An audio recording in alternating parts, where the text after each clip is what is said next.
नमस्ते। आपका स्वागत है। कंटेंट का आनंद लें, सब्सक्राइब करें और नोटिफिकेशंस ऑन कर लें। माइकल हमेशा यही मानता था कि उसकी जिंदगी इतनी सीधी-सादी है कि उसमें किसी राज की कोई जगह नहीं हो सकती। वह एक किराने की दुकान का मालिक था, जो उसे अपने पिता से विरासत में मिली थी। उसकी सुबह और दोपहर बिना किसी बड़े उतार-चढ़ाव या अचानक बदलाव के काम में ही बीत जाती थी। ग्रेस के साथ उसकी शादी हर किसी की नज़र में एक चट्टान की तरह मजबूत थी। वह पूरे मोहल्ले में चर्च के प्रति अपनी लगन के लिए जानी जाती थी। एक सम्मानित महिला जिसकी उदारता और अटूट आस्था के लिए हर कोई तारीफ करता था। वह हमेशा चंदा इकट्ठा करने वाले अभियानों, प्रार्थना समूहों और समुदाय की मदद करने वाले प्रोजेक्ट्स में शामिल रहती थी। लोग उसे नेकी की एक मिसाल के तौर पर देखते थे। दोनों के बीच का भरोसा हमेशा अटूट लगता था। ग्रेस अपना सेल फोन घर में कहीं भी बिना किसी फिक्र के छोड़ देती थी। पासवर्ड माइकल को मुंह जुबानी याद था, जो कभी उससे छिपाया नहीं गया।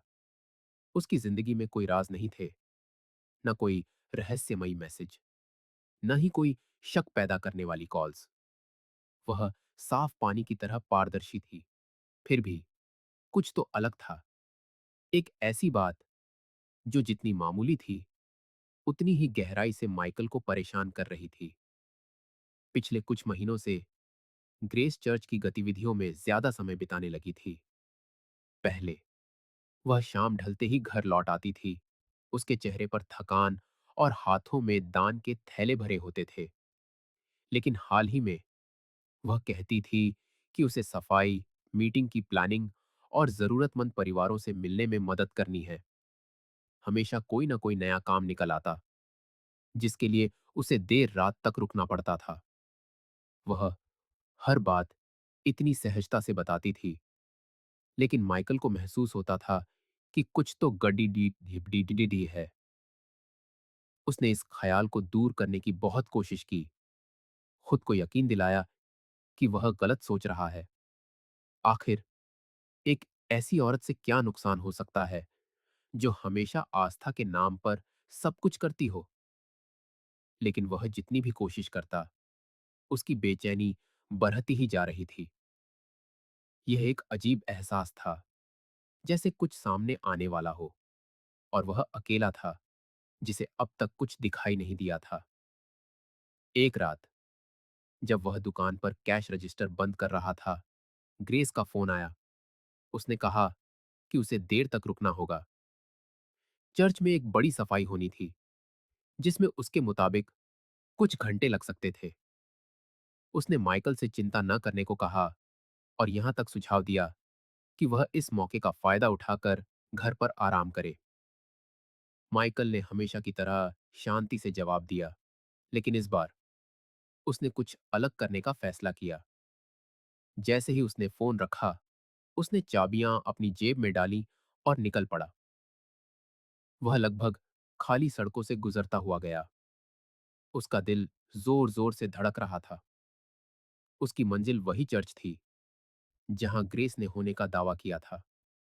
जब वह वहां पहुंचा तो उसने कार पार्क की और चारों ओर देखा। सब कुछ पूरी तरह से शांत था। कोई हलचल नहीं, कोई रोशनी नहीं। दरवाजे बंद थे और पार्किंग खाली थी।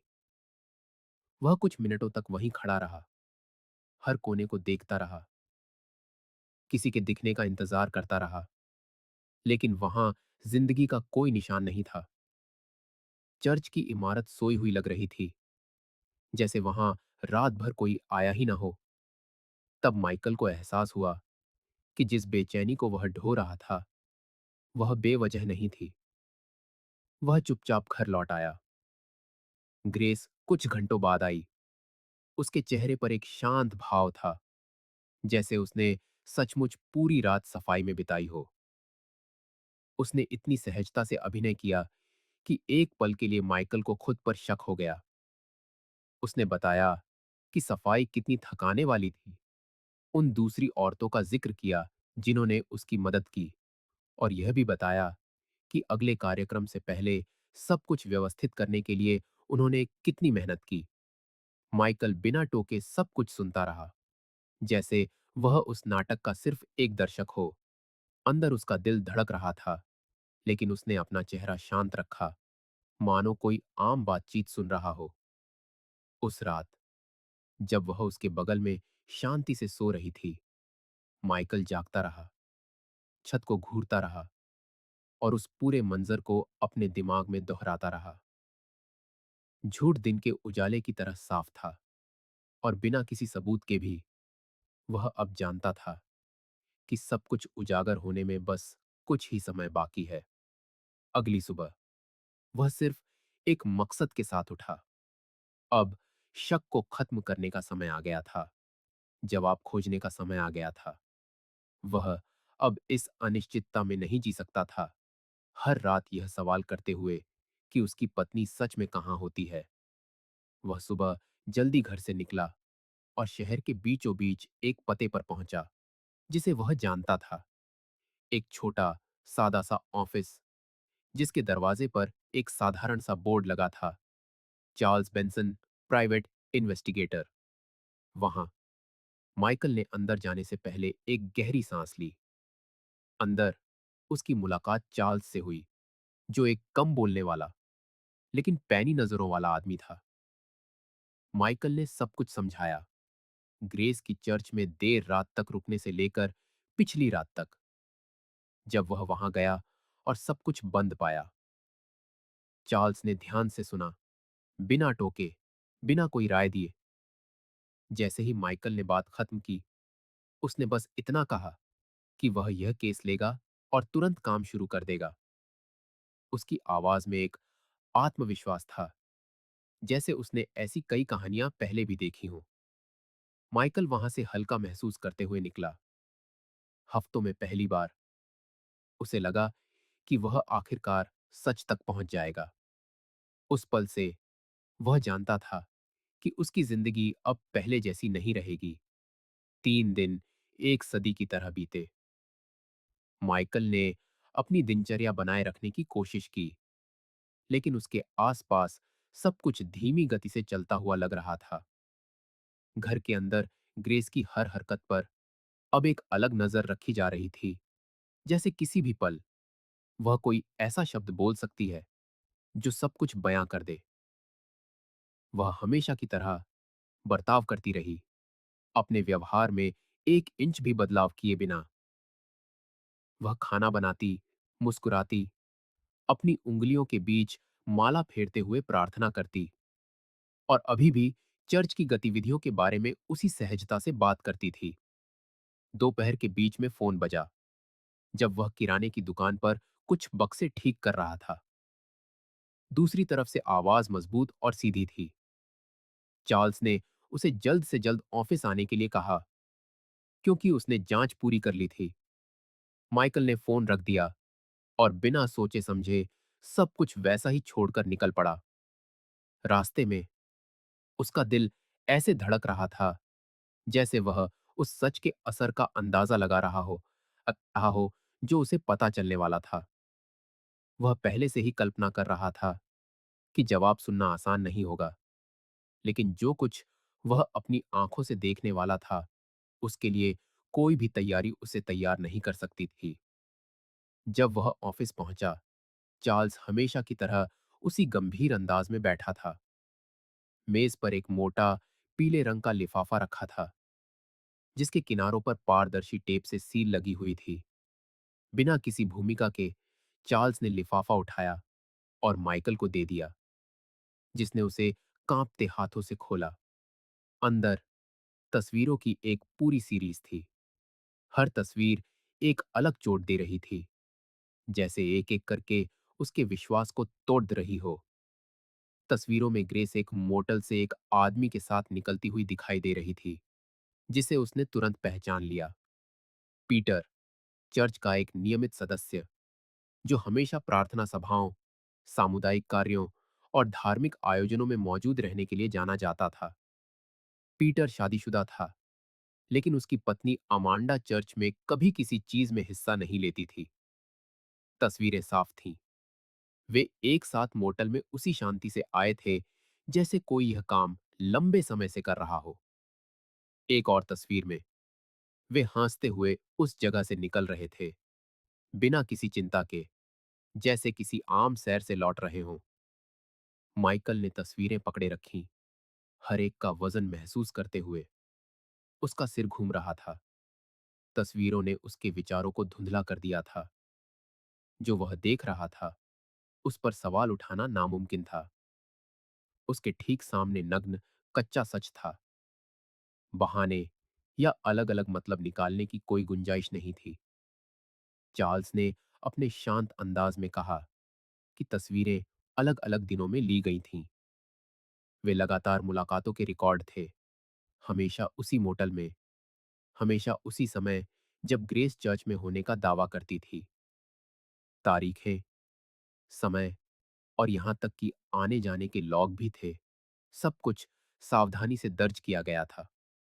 माइकल अपनी नजरें सबूतों से नहीं हटा सका। तस्वीरों की हर एक डिटेल उसे पेट में एक घूंसे की तरह लग रही थी। मुस्कुराहटें, स्पर्श, बेशर्म नजदीकियां।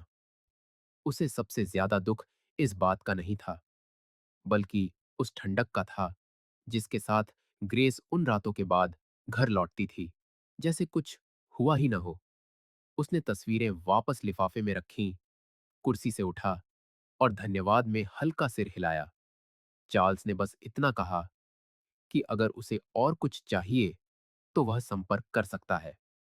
बाहर माइकल बहुत देर तक कार में बैठा रहा। लिफाफा उसकी गोद में था। उसे समझ नहीं आ रहा था कि क्या करे। वह बस एक जबरदस्त खालीपन महसूस कर रहा था, निराशा और गुस्से का एक ऐसा मिश्रण जो दम घोंटने वाला लग रहा था। वह जानता था कि अब शक की कोई गुंजाइश नहीं है। शक यकीन में बदल गया था और यकीन दर्द में। अब कुछ करने का, इसका सामना करने का समय था। उसने खुद को धोखा देने में बहुत समय बिताया था, एक ऐसी छवि पर विश्वास करते हुए जो कभी थी ही नहीं। माइकल ने कार स्टार्ट की और तेजी से सोचते हुए घर की ओर चल पड़ा। योजना उसके दिमाग में पहले से ही तय हो चुकी थी और इस बार वह हिचकिचाएगा नहीं। झूठ का खेल हमेशा के लिए खत्म हो गया था। माइकल ने लिफाफे को कसकर पकड़ लिया, मानो कागज उसके हाथों को जला सकता हो। वह घर की ओर चला गया। उसका दिमाग उबल रहा था, तस्वीरों की हर एक छवि को अपने दिमाग में दोहरा रहा था। जैसे ही वह पहुंचा, वह सीधे फोन के पास गया। उसने ग्रेस का नंबर मिलाया और एक सूखी, सीधी आवाज में बात की। उसने अपने सामान्य शांत लहजे में जवाब दिया। कहा कि वह अभी भी चर्च में है, एक मीटिंग के आखिरी कामों को निपटा रही है, जो उम्मीद से ज्यादा लंबी खिंच गई। वह इतनी शांति से बोली कि कुछ सेकंड के लिए कोई भी उस पर विश्वास कर लेता।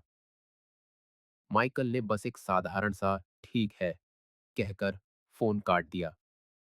उसने फिर से चाबियां उठाई और कार में बैठ गया।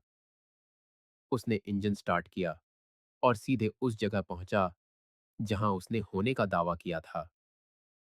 जब वह पहुंचा तो उसने चर्च के सामने कार पार्क कर दी। सब कुछ पहले की तरह ही था। जगह खाली, कोई हलचल नहीं, कोई रोशनी नहीं। उसने एक बार फिर फोन उठाया और ग्रेस को फोन किया। उसने उसी हल्की आवाज में जवाब दिया और वही बहाना दोहराया। उसने कहा कि वह अपना काम खत्म कर रही है और जल्द ही बाहर आ जाएगी। तब माइकल ने एक मजबूत लहजे में कहा, जिसकी उसने उम्मीद नहीं की थी, कोई बात नहीं, मैं यहीं सामने तुम्हारा बाहर आने का इंतजार कर रहा हूं।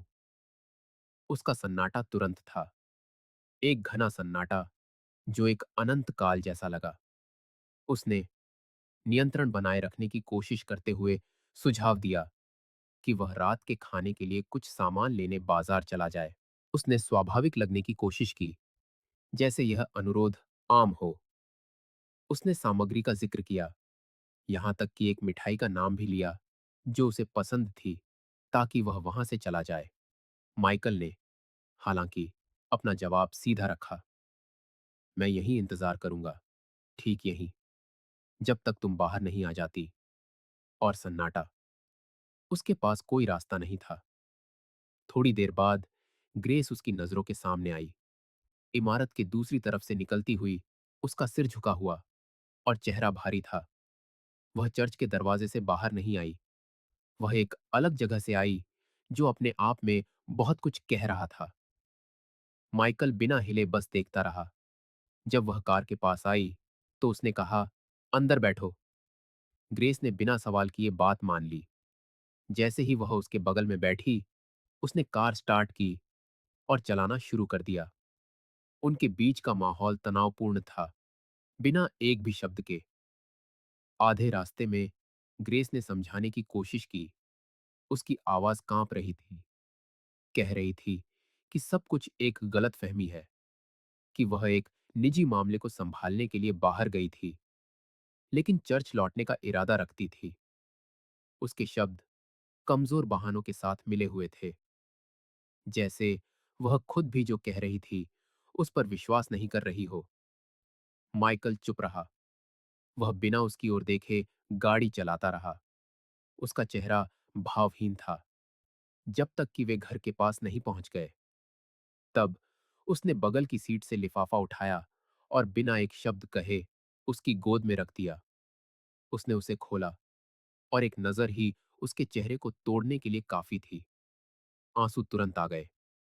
उसने बोलने की कोशिश की, कुछ शब्द हकलाए, लेकिन उसकी आवाज बेताब सिसकियों में डूब गई। सिसकियों के बीच वह माफी मांगने लगी। कहने लगी कि यह एक गलती थी, कि उसे शर्म महसूस हो रही है, कि उसने कभी उसे इस तरह चोट पहुंचाने का इरादा नहीं किया था। उसने उससे सुनने की गुहार लगाई। कहा कि यह सब कमजोरी के एक पल में हुआ था और वह अब भी उससे प्यार करती है। माइकल ने अपनी आंखें सड़क पर टिकाए रखीं। उसकी दलीलों पर कोई प्रतिक्रिया नहीं दी। वह बस चुपचाप गाड़ी चलाता रहा, जब तक कि उसने उनके घर के सामने कार पार्क नहीं कर दी। वहां उसने कार रोकी, धीरे से उसकी ओर मुड़ा और बिना आवाज उठाए दृढ़ता से कहा, तुम्हारे पास 1 घंटा है। अपना सामान पैक करो और इस घर से निकल जाओ। उसने दरवाजा खोला और बाहर निकल गया। उसे वहीं आंसुओं में डूबा हुआ छोड़ दिया। तस्वीरें उसकी गोद में बिखरी हुई थीं और शर्म उसके पूरे चेहरे पर लिखी हुई थी। उसका फैसला हो चुका था और उस रात और शब्दों के लिए कोई जगह नहीं थी। ग्रेस घर के अंदर गई और ऊपर बेडरूम में पहुंची। जल्दी में अपने कपड़े इकट्ठे किए और एक तबाह चेहरे के साथ सूटकेस और बैग भरने लगी। इस बीच वह चुपचाप नीचे इंतजार करता रहा, जैसे घड़ी की हर मिनट एक अध्याय के अंत का संकेत दे रही हो। घंटे के खत्म होने से ठीक पहले वह अपने बैग के साथ नीचे आई और बिना एक शब्द कहे चली गई। माइकल स्थिर खड़ा रहा, उसे दरवाजा पार करते हुए देखता रहा, अपने साथ शर्म और अपने ही फैसलों का बोझ लिए हुए। जैसे ही वह गई, उसने फिर से लिफाफा उठाया। वही लिफाफा जो अब उसके हाथों में न्याय के फैसले जैसा लग रहा था। उसने चाबियां उठाईं और एक मंजिल को ध्यान में रखकर निकल पड़ा। वह उसी शांति के साथ पीटर के घर गया, जिस शांति से उसने उस रात के हर कदम को संभाला था।